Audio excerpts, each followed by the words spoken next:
What's up? What's up? It's your boy Corey B. So today I'm coming at you right after the big NFC championship yesterday, and my Packers they didn't pull off a win. But that's all right. At the end of the day, we're going to take that L like a boss. You know what I'm saying? We ain't going to sweat it. We ain't going to worry about it. It is what it is. And any given Sunday, anything can happen.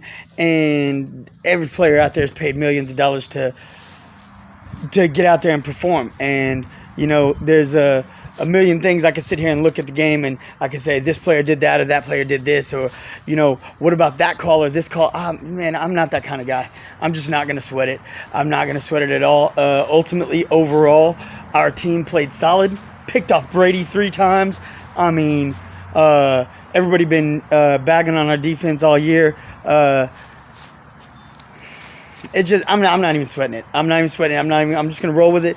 I'm looking forward to next year. I'm looking forward to next season and seeing what our boys are gonna put together. People will talk about, oh well, should have LaFleur have called this play or that play, and I'm not sweating any of that either. Football is something I'm incredibly passionate about. I grew up in Texas. I'm a Texas boy, and around here, football is almost like a religion down here. It's I've had a pigskin in my hand since I could walk. Since before I could walk, probably. So it's like I love football. I'm passionate about it, and as I've grown up in life, I like to reference football for so many different things because I think football is not only is it something that's passionate to me, but I see it as something that can transfer different messages to so many different aspects of life. And just like the way people come at me and they're like, oh, Corey, well, you're a good sport and this and that. And, a lot of people would be really mad that the boys just lost yesterday. I remember when I used to work at the music store, when I used to work down there, and everybody, knew I was rocking Packer gear all year long. I mean, I was, that was just part of who I am. And when I'd come in there the day after a loss I'd be wearing, my jersey, I'd be wearing my hat, I'd be wearing, whatever. I'd be just, representing full effect, what I'm saying? Like it wasn't gonna shake me that we just had a bad game or whatever. And they'd be like, well, a lot of people wouldn't be wearing that today. It's like, nah, not me, man. That's not how I roll. Because first of all, I love my team. I love my squad. I'm going to back them 100%. I've been backing them since, I was just knee high. You know what I mean? And it's funny because I'm a Packer fan, but I grew up in Texas. But it's a funny story. I have a half-brother who's a few years older than me, and he used to collect football cards and stuff, and he didn't want me to touch any of his cards. He didn't want me to touch any of his stuff. But I wanted some cards. I wanted football cards. He had football cards. I wanted football cards. So he'd give me the cards that he didn't think were cool or that he just didn't care about or whatever. And ultimately, I had a whole collection. I still have a lot of the cards he gave me back in these cards are dated 80, 81, 82. And he probably gave me these in 83, 84, something like that. He gave me a bunch of these cards, and I just kept them. And I still have, like I said, a lot of them. They're pretty rough condition now, but I was like 3 and 4 when he gave them to me. But I still have all these cards, and out of all of them that I had, for whatever reason, the Packers ones were the ones that I liked. They were like, I was like, I like these guys. These guys look cool.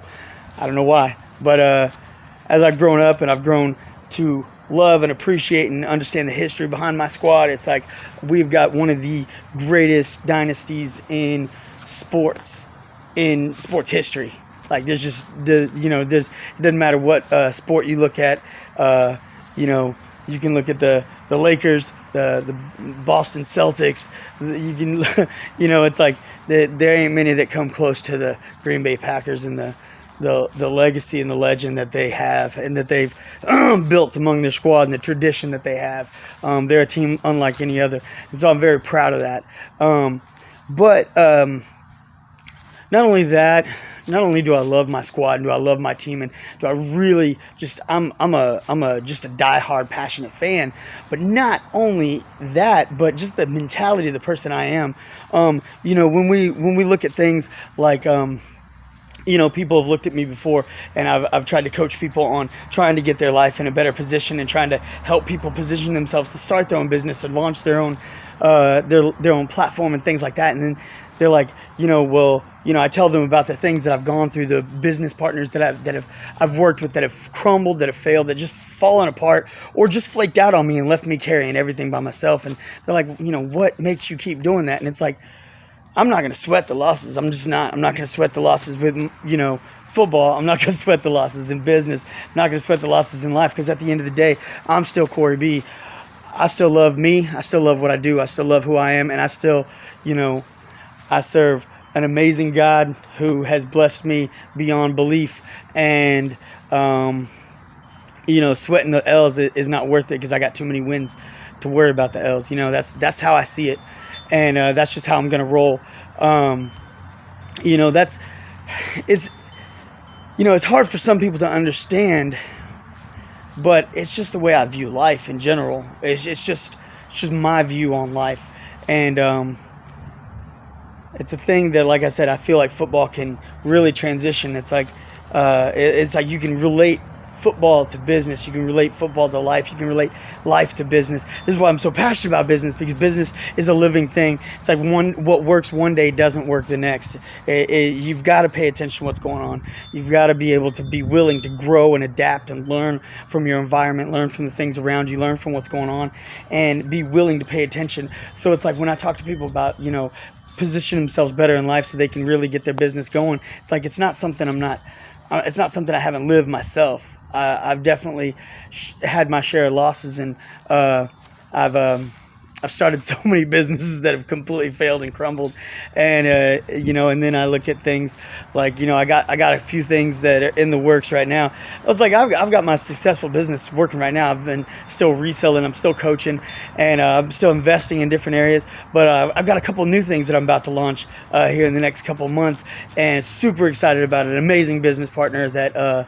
I'm not gonna put his name out there yet, because I'm not sure if he's ready for all that. But that's cool. I ain't gonna do that. But I'm looking forward to what's next, and where I'm going, and where we're going, and where my family's growing and going. And then I look at things like this nation. Look at where we're at, and so many people, they look at the election that just happened, and it's like some people are talking about, this is the savior, and it's like, It's not. It's really not. That's cool though that they're motivated. They're happy. They got hope. Whatever. But it's not our savior. It's definitely not. Only Jesus can save us. But then there's the other people that are, they're on the other side. So they're like, well, this isn't the person I wanted for.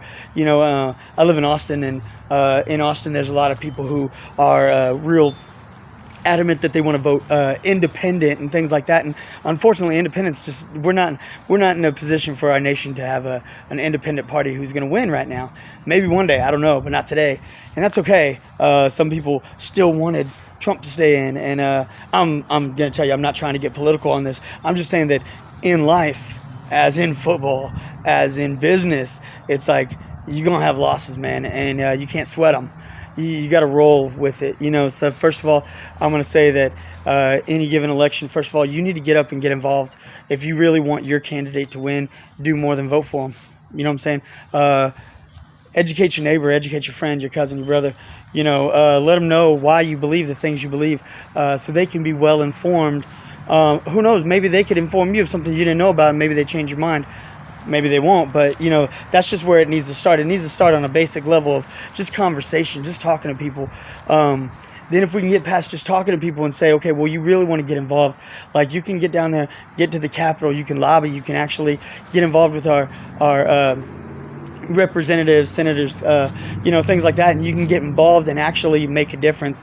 Then not only that, but you can take it even a step further and say the candidate that you didn't want to win won.